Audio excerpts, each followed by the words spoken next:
Tally ప్రైమ్లో most important basic accounting vouchers గురించి తెలుసుకోబోతున్నాం. కాంట్రా వోచరు, దీని keyboard shortcut F4. Journal ఎంట్రీలో క్యాష్ అండ్ బ్యాంక్ లెడ్జర్స్ మాత్రమే ఉండి ఒకటి క్రెడిట్ అవుతూ రెండోది డెబిట్ అవుతున్నప్పుడు సెలెక్ట్ చేసుకోవాలి. ఎగ్జాంపుల్ ట్రాన్సాక్షన్ చూద్దాం. Bank account debtor to cash account, payment voucher. Keyboard shortcut F5. చేయాల్సిన జర్నల్ ఎంట్రీలో బ్యాంక్ కానీ క్యాష్ కానీ లేక రెండూ కానీ ఉండి అవి క్రెడిట్ అవుతున్నప్పుడు పేమెంట్ వోచర్ని సెలెక్ట్ చేసుకోవాలి. For example salaries account debtor to cash account, receipt voucher.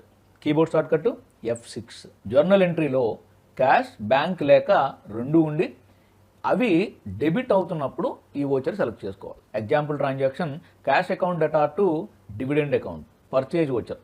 Keyboard shortcut F9. Credit basis transactions ని రికార్డ్ చేయడానికి ఈ వోచర్ ని యూజ్ చేస్తారు. For example purchase account debtor to Zenith computers account, sales voucher. Keyboard shortcut F8. Credit basis sales ని enter చేయడానికి ఈ voucher ని use చేస్తాం. Example Madhu account debtor to sales account, journal. Keyboard shortcut F7. 5 vouchers లోను ఏది కూడా match కానటువంటి journal entry మీకు ఎప్పుడైనా కనిపిస్తే దాన్ని మీరు జర్నల్ వోచర్తో రికార్డ్ చేసుకోండి. For example salaries account debtor to out standing salaries account.